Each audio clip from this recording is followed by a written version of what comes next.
আমার দুষ্টু মিষ্টি ভালোবাসার বন্ধুরা কেমন আছো সবাই? আশা করি অনেক অনেক ভালো আছো। আমি তোমাদের নীলু আপু চলে এসেছি নতুন গল্প নিয়ে। আজকের গল্পটি শুনলে তোমাদের দাঁড়িয়ে যাবে, তাই গল্পটি শোনার আগে অবশ্যই হেডফোন ব্যবহার করো। আমার নাম সুরভি, বয়স 22, বাবা মায়ের প্রথম সন্তান। আমরা 3 বোন 1 ভাই। আমি সবার বড়, আমার পরে ছোট ভাই, তারপরে বাকি 2 বোন। আমার বাবা ব্যবসায়ী, সচ্ছল পরিবারের সন্তান। চাওয়ার আগেই সব পেয়েছি। 4 বছর হলো বিয়ে হয়েছে, কিন্তু একটা বাচ্চা হয়নি, এটাই শুধু অভাব। আমার স্বামী খুব ভালো, শ্বশুরশাশুড়িও খুব ভালো। তবে দুঃখের কথা হলো বিয়ের 3 মাস পরই ছুটি শেষ হয়ে যাওয়ায় স্বামী আবার দুবাই চলে যায়। আর তারপরই শুরু হয় আমার এক নতুন জীবন। সব সময় মন ভার করে থাকতাম, কিছুতেই সময় কাটত না। স্বামী দিনে রাতে মিলে 2-1 বারের বেশি ফোন দিত না। সারাক্ষণ অস্থিরতা আর হতাশায় নিমজ্জিত থাকতাম। হঠাৎ একদিন মোবাইলে কোথা থেকে যেন নীল রঙের একটা হিজিবিজি লেখা আসে। লেখাটায় ক্লিক করতেই দেখি সাইটটি যত সব মজার মজার গল্প। মায়ের সাথে ছেলে, ছেলের সাথে মা, মামির সাথে ভাগ্নে, ভাগ্নের সাথে মামি, এরকম অনেক মজার মজার গল্প। প্রথম 2টা গল্প পড়ে ঘিন ঘিন লাগলেও পরে খুব মজা পাইলাম। তারপর ধীরে ধীরে বাংলা গল্প পড়ার অভ্যাস হয়ে গেল। সারাদিন শ্বশুর-শাশুড়ির সেবায়ত্ন, ঘর সংসার সামলানো, নিয়ম করে স্বামীর সাথে মোবাইলে কথা বলা, আর রাতে শুয়ে শুয়ে কি হিডেন গল্প ওয়ার্ল্ড কো এ বাংলা গল্প পড়ে বাড়ির নিজস্ব গাছের কালো বেগুন দিয়ে শান্ত এখন আমার নিত্যদিনের কাজ। গল্প পড়তে পড়তে মনটাও ভিতরে ভিতরে চুট্টি হয়ে গেল। রাতে মাঝে মাঝে মনে হতো রাস্তা থেকে কোনো ছেলেকে ঘরে ডেকে এনে আমার নরম জায়গাটা নেই। এভাবে গল্প পড়ে সময় কাটানোর কিছুদিন পর হঠাৎ একদিন আমার জীবনে এলো এক সুপুরুষ। হাসি আর ঠাট্টার ছলে নিজের অজান্তেই জড়িয়ে পড়ি। বিশ্বাস করেন আর না করেন, এখন আমার কাছে সারা পৃথিবী একদিকে আর অন্যদিকে আমার প্রেম। বৈধ বলেন আর অবৈধ বলেন, আমি আমার জানুকে ছাড়া বাঁচব না। আমার মতো রক্ষণশীল পরিবারের সহজ সরল একটা মেয়ে কিভাবে এমন সিরিয়াস জড়িয়ে গেলাম, সেই গল্পটাই আজ আপনাদের সাথে মন খুলে বলবো। তাহলে শুরু করা যাক। তবে কোথা থেকে শুরু করব ভেবে পাচ্ছি না। আরেকটা কথা বলে নেই, আমার কিন্তু লেখালেখির অভ্যাস নেই। বাংলা গল্প পড়ে যতটুকু শিখেছি সেই অভিজ্ঞতা থেকেই লিখছি। সব সময় অন্যের লেখা পড়ি, তাই ভাবলাম আজ নিজের একটা গল্প সবার সাথে শেয়ার করি। গল্পের নায়ক বলেন আর খলনায়ক, তার নাম নিলয়। নিলয় আমার স্বামীর আপন একমাত্র বড় বোনের একমাত্র ছেলে, মানে সম্পর্কে সে আমার ভাগ্নে হয়। নিলয় খুব শান্তশিষ্ট স্বভাবের ছেলে। বিয়ের সময় তাকে একবার দেখেছিলাম, ভালোমতো কথাও হয়নি তখন। নিলয় তখন এসএসসি পরীক্ষার্থী। পড়াশোনার চাপে মামার বিয়েটাই ঠিকমতো বেড়াতে পারেনি। নিলয়দের বাড়ি গ্রামের দিকে, তাই এসএসসি পরীক্ষায় পাশ করার পর নিলয় আমাদের বাড়িতে, আমার শ্বশুর বাড়ি থেকেই পড়াশোনা করত। আমাদের বাড়ি থেকে নিলয় যেই কলেজটায় ভর্তি হয়েছে তার দূরত্ব ছিল মাত্র 15 মিনিটের। নিলয় প্রতিদিন সাইকেলে চড়ে কলেজে যেত। আমার শ্বশুর বাড়িতে ঘর ছিল মাত্র একটি। তবে নিলয়ের পড়ালেখার কথা চিন্তা করে বড় ঘরটার পাশে ছোট একটা পড়ার ঘর তৈরি করে দেয়া হয়েছিল। ঘরটায় চেয়ার টেবিল সহ একটা খাটিয়াও ছিল। তবে রাতে নিলয় বড় ঘরটার একটা রুমে থাকত। আমাদের বড় ঘরটায় 3টা রুম। একটা রুমে আমি আর আরেকটা রুমে আমার শ্বশুর-শাশুড়ি থাকত। মাঝখানের রুমটা অবশ্য ফাঁকা ছিল। তবে নিলয় আসার পর মাঝখানের রুমটায় একটা খাট বসানো হয় এবং নিলয় মাঝখানের রুমটাই থাকে। রাতে পড়া শেষ করে এসে মাঝখানের রুমটায় ঘুমায়। নিলয় খুব মেধাবী, এসএসসিতে সে A+ পেয়েছে। নিলয় কথাবার্তা খুব কম বলে, প্রয়োজন ছাড়া কারো সাথে কথা বলে না, এমনকি তার নানা নানির সাথেও না। আর আমার দিকে তো ঠিকমতো তাকাই না। আমার শ্বশুর-শাশুড়ি বয়স্ক মানুষ, সারাক্ষণ ঘরেই থাকেন। শ্বশুর চশমা ছাড়া ঠিকমতো দেখেনি না, আর শাশুড়ি হাতির মতো মোটা শরীর নিয়ে নড়তেই পারে না। সারাক্ষণ বিছানায় শুয়ে শুয়ে পান চিবায়। শ্বশুর দিনের বেলায় এদিকে সেদিক গেলেও শাশুড়িকে আজ পর্যন্ত ঘরের বাহিরে যেতে দেখি নাই। সে যাই হোক, নিলয় আমাদের বাড়িতে এসেছে 15 দিন হলো। এখন অবধি আমার সাথে ঠিকমতো কথাই বলেনি। আমাকে খুব লজ্জা পায়। আমি আর নিলয় একসাথেই খাওয়া দাওয়া করি। শ্বশুর-শাশুড়ির খাবার তাদের বিছানার উপর দিয়ে আসি আর আমি নিলয় একসাথে খাই। নিলয় বাড়িতে আসার পর আমার ওই গল্প পড়াটা আর হচ্ছে না, কারণ পড়া শেষ করে এসে কখন ডাক দিয়ে বলবে মামি দরজা খোলো। তাই সারাক্ষণ তার অপেক্ষায় থাকতাম। সে খুব পড়ত। রাতে 10টার আগে খেতে আসতো না। মাঝে মধ্যে তো 11টা-12টা অবধি পড়ত। আমি প্রায়ই ঘুমিয়ে যেতাম। নিলয় তখন সামনের দরজায় ডাক দিয়ে না পেয়ে ঘরের বাম সাইটের দরজায় এসে ডাকত।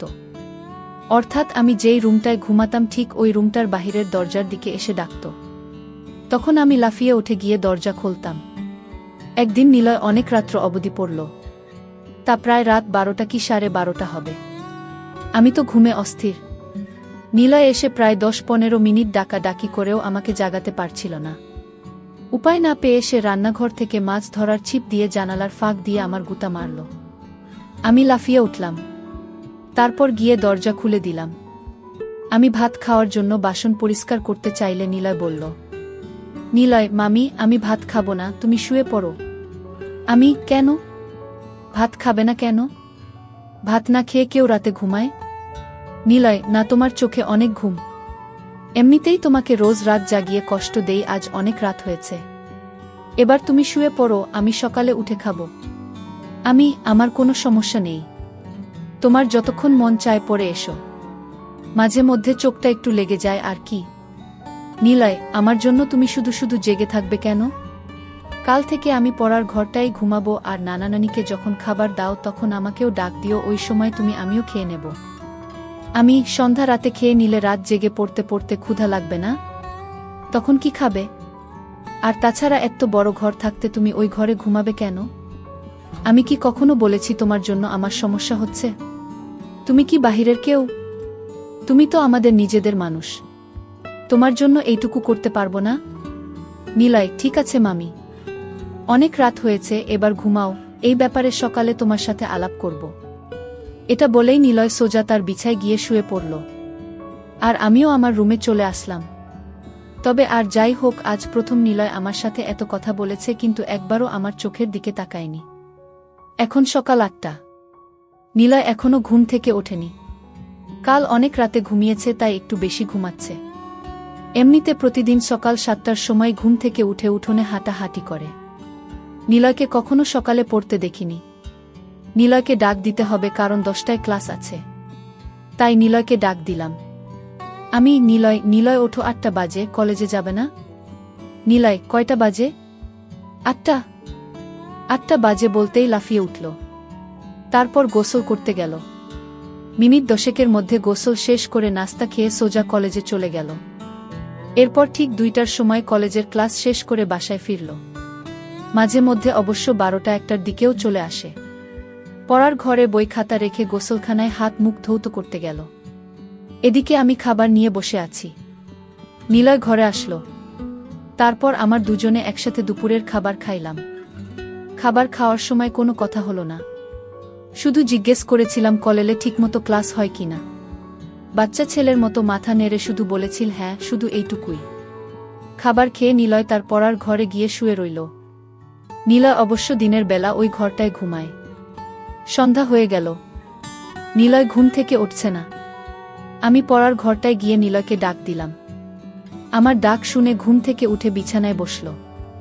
আমার দিকে তাকিয়ে বলল, নিলয়, কি হয়েছে? ডাকছো কেন? না, কিছু না। সন্ধ্যা হয়ে গেল, তুমি এখনো ঘুমাচ্ছ, পড়তে বসবে না? নিলয়, সন্ধ্যা হয়ে গেছে নাকি? দেখি কয়টা বাজে। নিলয় পড়ার টেবিলে রাখা তার হাতঘড়িটায় টাইম দেখে গোসলখানায় হাত মুখ ধৌত করার জন্য চলে গেল। আমি তার পড়ার ঘরটাই বসে রইলাম। হাত মুখ ধৌত করে নিলয় পড়ার ঘরে আসলো। আমার দিকে তাকিয়ে বলল, নিলয়, তুমি এখনো এখানে কি করো? রান্নার কাজ শেষ? সেই কখন। কেন, ক্ষুধা লাগছে নাকি? নিলয়, আরে না, কি যে বলো, এই সন্ধ্যার সময় ক্ষুধা লাগে নাকি? তবে চা হলে ভালো হতো। চা পাতা মনে হয় ঘরে নেই। কাল থেকে তোমাকে চা করে দেব, ঠিক আছে? নিলয়, ঠিক আছে। এখন যাও, আমি পড়তে বসবো।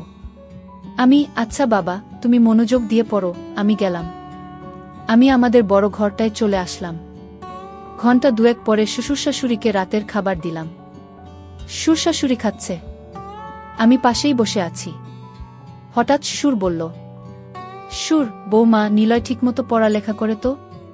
তুমি একটু খেয়াল রেখো।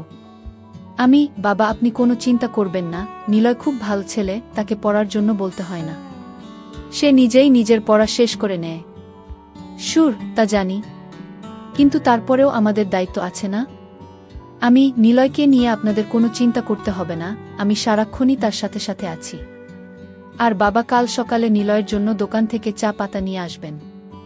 নিলয় আজ সন্ধ্যার সময় চা চেয়েছিল, আমি বলছি কাল থেকে দেব। শাশুড়ি, তাদের বাড়িতে সবাই চা খাওয়ার অভ্যাস।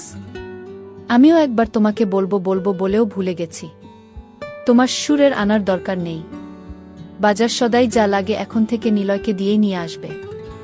নিলয়কে সকালে আমি বলে দেব। আর বৌমা, সকালে নাস্তা করার সময় আমাকে মনে করিয়ে দিও, আমি নিলয়ের সাথে কথা বলবো। ঠিক আছে মা। আমি তাদের খাওয়া শেষ হওয়া অবধি বসে রইলাম। খাওয়া শেষে বাসনপত্র গুছিয়ে আমার রুমে গিয়ে মোবাইলে বাড়িতে মায়ের সাথে কথা বললাম। কথা বলতে বলতে রাত প্রায় 10টা হয়ে গেল। এবার দেখি নিলয় কি করছে।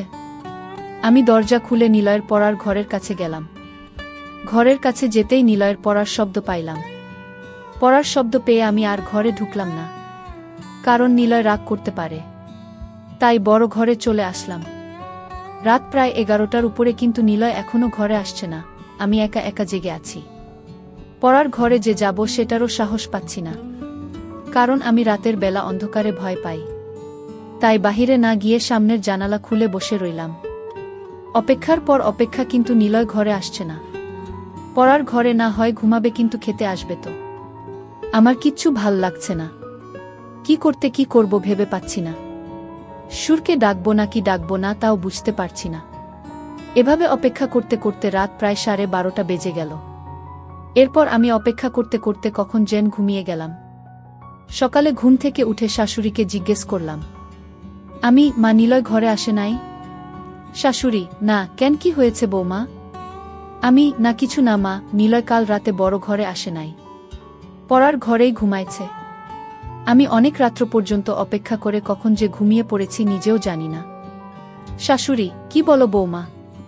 নিলয় পড়ার ঘরে ঘুমাবে কেন? এই ঘরে কি তার সমস্যা হয়? কি জানি মা, আমি তো সারাক্ষণই তার খেয়াল রাখি। আমার মনে হয় নিলয় আমাকে লজ্জা পায়। আচ্ছা মা, আমাকে লজ্জা পাওয়ার কি আছে? আমি তো ওর মার মতোই, তাই না? শাশুড়ি, নিলয়কে ডাকো। সে তোমাকে লজ্জা পাবে কেন? তুমি তো তাকে অনেক খাতির যত্ন করছো, সেটা তো আমি নিজেই দেখছি। তাহলে সে এমন করবে কেন? এটা তো ঠিক না। সে এখানে লেখাপড়া করবে, যখন যা লাগবে তোমাকে বলবে, তুমি না দিলে আমাদের বলবে।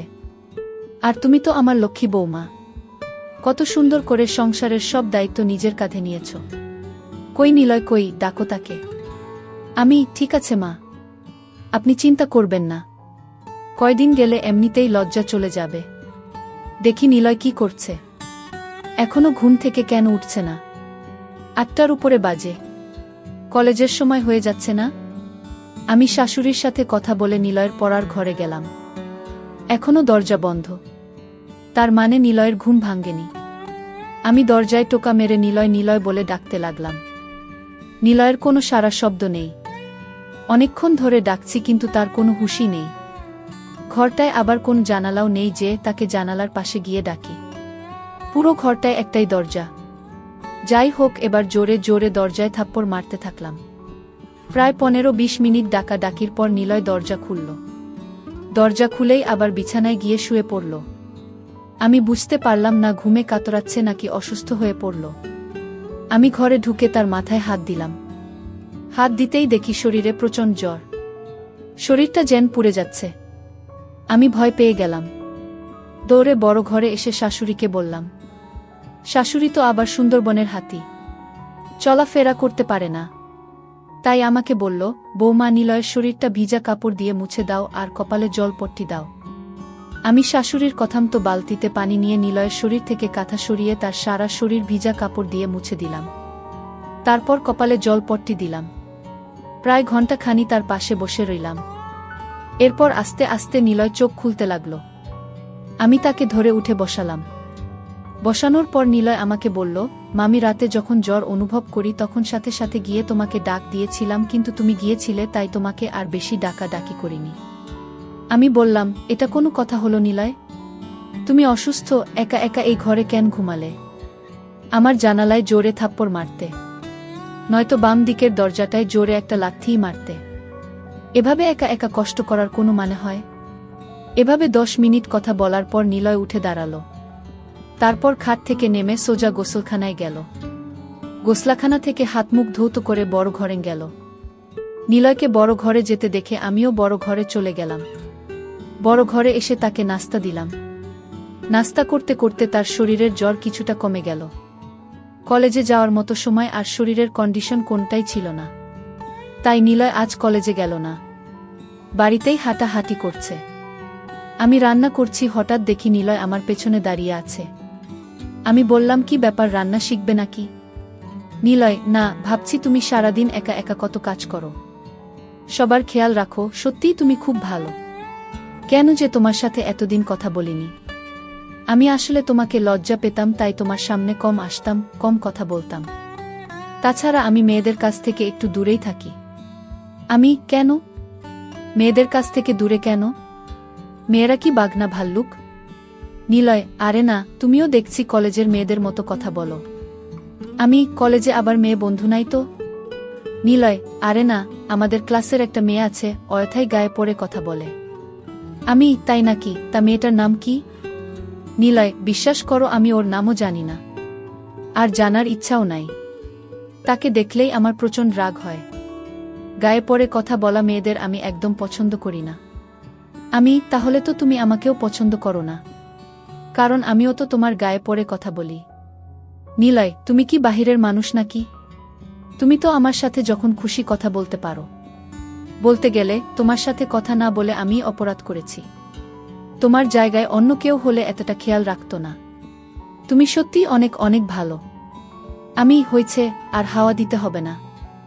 এবার যাও, আমার মোবাইলটা দিয়ে তোমার মাকে একটা ফোন দাও। তোমার অসুখের খবর জেনে গেছে। নিলয়, মাকে আবার জানালে কেন? আমি বলিনি, তোমার নানি বলেছে। নিলয়, নানি? এই নানিকে নিয়ে আর পারলাম না, সব কিছুতেই বাড়াবাড়ি করে। নিলয় আমার রুমে চলে গেল। আমি রান্না শেষ করে গোসলখানায় গেলাম। গোসল শেষ করে শ্বশুরশাশুড়িকে দুপুরের খাবার দিয়ে আমি আর নিলয় একসাথে খাবার খাইলাম। দুপুরের খাবার শেষ করে নিলয় পড়ার ঘরে চলে গেল। আমি বাসনপত্র গুছিয়ে দেখি সে বড় ঘরে নেই। আমি নিলয়ের পড়ার ঘরে গিয়ে নিলয়কে ডাক দিয়ে বললাম, এই ঘরে ঘুমানোর দরকার নেই, বড় ঘরে আসো। আবার শরীর খারাপ করলে উঠে দাঁড়াতে পারবে না। নিলয় তখন আমার কথা আর অমান্য করল না। আমার পেছন পেছন বড় ঘরে এসে মাঝখানের রুমটার খাটে বসে রইল। আমি তাকে বললাম, নিলয়, মাঝের রুমে ঘুমাতে অসুবিধা হলে তুমি আমার রুমে গিয়ে ঘুমাও। আমি দুপুরে বেশি ঘুমাই না, তুমি যাও আমার রুমে গিয়ে ঘুমাও। আসলে মাঝের রুমটা একটু খোলা মেলাতো, তাই নিলয় এখানে ঘুমাতে স্বাচ্ছন্দ্য বোধ করে না। তারপর নিলয় আমার কথামতো আমার রুমটায় গিয়ে শুয়ে পড়ল। এদিকে শাশুড়ি ডাকছে পান খাবে, চুনের কৌটা খুঁজে পাচ্ছে না। চুনের কৌটা দিতেই শাশুড়ি জিজ্ঞেস করল, নিলয় কোথায়? আমি বললাম, মা, নিলয় আমার রুমে ঘুমাচ্ছে, পড়ার ঘরে গিয়ে শুইছিল, আমিই নিয়ে এসেছি। বলা তো যায় না, আবার কখন শরীরটা খারাপ করে বসে, আর মাঝের রুমটায় নিলয় ঘুমাতে পছন্দ করে না, এজন্য আমিই বলেছি আমার রুমে গিয়ে ঘুমাতে। শাশুড়ি, ভালোই করেছ, মাঝের রুমটা আসলে থাকার উপযুক্ত না। দেখো, নিলয়কে বলো এখন থেকে তোমার সাথেই ঘুমাতে, রাতে পড়া শেষ করে তোমার সাথেই ঘুমাবে। তুমি তো আর তাকে কম যত্ন করছো না, তোমার কথা না শুনে পারবে না। আমি, মনে হয় না আমার সাথে ঘুমাবে, তবে আজ আমার সাথে অনেক কথা বলেছে। এতদিন তো শর্মে কথাই বলেনি, আজ মামির সাথে খুব কথা বলেছে। শাশুড়ি, বলেছিলাম না, কয়েকদিন গেলে ঠিক হয়ে যাবে। আর তুমি যেই খাতির যত্ন করছো ওর মা চেয়ে কম না। আমি, কি বলেন মা, নিলয় তো আমাদের ছেলের মতোই। তাছাড়া নিলয়ের মামা নিলয়কে অনেক ভালোবাসে, প্রতিদিনই ফোনে নিলয়ের খোঁজ খবর নেয়। নিলয়কে কি আমি যত্ন না করে পারি? শাশুড়ি, না রে মা, তোর মতো বউ পাওয়া ভাগ্যের ব্যাপার। এই বলে শাশুড়ি প্রায় কেঁদে দিল। আমি চলে আসলাম আমার রুমে। এসে দেখি নিলয় ঘুমায়নি, মোবাইলে গেমস খেলতেছে। আমি বললাম, গেমস খেলার দরকার নেই, রাতে জ্বরের জন্য ভালোমতো ঘুমাতে পারোনি, এখন একটু ঘুমাও। নিলয়, তুমি কি করবে? তুমি ঘুমাবে না? আমি, না, আমি ঘুমাবো না। আর ঘুমালেও সমস্যা নেই, খাট তো আর ছোট না, তোমার পেছনে শুয়ে পড়ব। নিলয়, কি বলো? আমি কারো সাথে ঘুমাই না। আমি একা একা ঘুমাতেই পছন্দ করি। তাছাড়া আমার ঘুমের স্টাইল ভালো না, ঘুমের মধ্যে হাত পা কখন কোথায় যায় নিজেও জানি না। আমি হেসে বললাম, হাত পা আর কোথায় যাবে? এই রুম ছেড়ে তো আর যাবে না। নিলয়, তুমি তো দারুণ কথা জানো। হাসতে হাসতে, তুমি খুব মজার মানুষ। তোমার মনটা অনেক ভালো। আমি এত ভালো ভালো বলা লাগবে না, এবার ঘুমানোর চেষ্টা করো। তোমার অমত থাকলে আমি মাঝের রুমে গিয়ে ঘুমাই। নিলয়, না না, সমস্যা নেই। আমার চোখে এত ঘুম নেই এখন। তুমি সারাক্ষণ কাজকর্ম করো, তোমার এখন একটু বিশ্রাম দরকার। তুমি ঘুমাও, আমি সাইলেন্স মুডে তোমার মোবাইলটায় একটু গেমস খেলি। আচ্ছা, তুমি গেমস খেলো, আমি ঘণ্টাখানি ঘুমাই। এই বলে আমি ঘুমিয়ে পড়লাম। ঘুম থেকে উঠে দেখি নিলয় নেই। ঘরের বাহিরে গিয়ে দেখি উঠানে হাঁটতাছে। সন্ধ্যাও ঘনিয়ে আসছে। এর মধ্যে আমি রান্না ঘরে গিয়ে নিলয়ের জন্য নুডলস বানালাম। নিলয় নুডলস দেখে খুব খুশি। তারপর নুডলস খেয়ে পড়ার ঘরে গিয়ে পড়তে বসল। ঘণ্টাখানি পড়ার পর আমি গিয়ে তাকে নিয়ে আসলাম। বললাম, আজ আর এত পড়ার দরকার নেই। শরীর ভাল হলে কাল থেকে আবার পড়া শুরু করবা। নিলয় আমার সাথে বড় ঘরে চলে আসলো। রাতের খাবার খেয়ে উঠার আগেই শাশুড়ি নিলয়কে ডাকল। নিলয়, নিলয়, নিলয়, আসছি নানি। কি হয়েছে? ডাকছ কেন? নিলয়ের নানি, ওই ছোট ঘরটা বানাইছি তোর পড়ার জন্য, থাকার জন্য না। মাঝের রুমটায় ঘুমাতে না পারলে তোর মামির সাথে ঘুমা। তোর মামি কি তোকে মুরব্বিদের কথা শুনতে হয়? শুধু লেখাপড়া করলে হয় না, আদব কায়দাও শিখতে হয়। নিলয়, ঠিক আছে, তুমি ঘুমাও, আমি মামির সাথেই ঘুমাবো। শাশুড়ির সাথে কথা বলে নিলয় যখন মাঝের রুমের খাটে বসল, ঠিক তখনই হঠাৎ তার শরীরটা আবার আগুনের মতো গরম হতে লাগল। শরীরটা যেন পুড়ে যাচ্ছে। নিলয় মামি মামি বলে ডাকতে লাগল। আমি আমার রুমে ছিলাম। দৌড়ে গেলাম নিলয়ের কাছে। কি হয়েছে নিলয়? নিলয়, মামি দেখো, আমার শরীরটা আবার গরম হয়ে যাচ্ছে। শরীরটা যেন কাঁপছে। ঠিক আছে বাবা, তুমি বসো, আমি তোমার শরীরটা ভিজা কাপড়ে মুছে দিচ্ছি। আমি শাশুড়িকে বললাম, মা, নিলয়ের আবার খুব জ্বর এসেছে। শরীরে আগুন ধরার অবস্থা। কি করব? শরীরটা মুছে দাও, আর দেখো তোমার শ্বশুরের ওষুধের কৌটায় প্যারাসিটামল ট্যাবলেট আছে, একটা খাইয়ে দিয়ে তোমার সাথে নিয়ে শুয়ে দাও। রাতে জ্বর না কমলে সকালে ডাক্তারের কাছে নিয়ে যাইও। আমি শাশুড়ির কথামতো তাই করলাম। আমার রুমে নিয়ে খাটে শোয়াইয়া তার সারা শরীর ভিজা কাপড় দিয়ে মুছে দিলাম। নিলয় জ্বরে খুব কাঁপছে দেখে আলমারি থেকে একটা কম্বল নামিয়ে দিলাম। আমি আর নিলয় পাশাপাশি শুয়ে রইলাম। আমি নিলয়ের মাথায় হাত বুলাতে লাগলাম। জ্বরে নিলয়ের শরীর ভূমিকম্পের মতো কাঁপছে। তার কাঁপুনি দেখে আমি তাকে ধরলাম। তারপরও যেন কাঁপুনি থামছে না। অনেকক্ষণ পর কাঁপুনিটা একটু কমেছে, এবার তার চোখে একটু ঘুমও দেখা যাচ্ছে। এদিকে আমার চোখেও ঘুম এসে গেছে। আমি নিলয়ের মাথায় হাত বুলাতে বুলাতে কখন জানি ঘুমিয়ে গেলাম। গভীর রাতে নিলয়ের জ্বর আবার বেড়ে যায়, কিন্তু আমি টের পাইনি। জ্বরের কাঁপুনিতে নিলয় আমাকে ধরে। নিলয় যখন আমাকে ধরেছিল, সম্ভবত আমার পরনের কাপড় এলোমেলো ছিল, উপর কাপড় ছিল না। নিলয় ছিল নয়া যুবক একটা ছেলে। তার ইচ্ছার বিরুদ্ধেই তার শক্ত হয়ে যায়। ধীরে ধীরে চাহিদা বেড়ে যায়। নিজেকে সামলাতে না পেরে অবশেষে সে আমার থাকে। আমি প্রথম প্রথম কোনো কিছু টের পাইনি। নিলয় যখন আমার উপর চড়ে বসল, তখন আমি টের পাইলাম। কিন্তু নিলয়ের চাহিদা বুঝতে পেরে আমি আর কিচ্ছু বললাম না। জেগেও ঘুমানোর ভান করলাম। তবে একটা কথা সত্য, এতদিন আমি যাই করেছি বলেছি না কেন, আমি নিলয়কে কখনো খারাপ চোখে দেখিনি। নিলয় আসার পর আমার রুটিনই চেঞ্জ হয়ে গিয়েছিল। আমি গল্প পড়াও বন্ধ করে দিয়েছিলাম। জানি না কেন, তবে নিলয়কে নিয়ে আমার কোনো ওই মানসিকতা ছিল না। তার প্রতি আমার যতটুকু দায়িত্ব কর্তব্য ছিল, আমি তার সবটুকুই পালন করার চেষ্টা করেছি। প্রত্যেকটা মেয়েরই চাহিদা থাকে, তাই বলে সব জায়গায় সবার সাথে সব কিছু করে না, ভাবেও না। যাই হোক, আমি ঘুমের ভান করে রইলাম। এদিকে নিলয়ের চাহিদা বেড়েই চলছে। খোলার চেষ্টা করছে, কিন্তু বয়স কম। আগে কখনো এসব করেনি, তাই খুলতে পারছে না। খুলতে না পেরে উপর দিয়েই আমার দুটো শুরু করলো।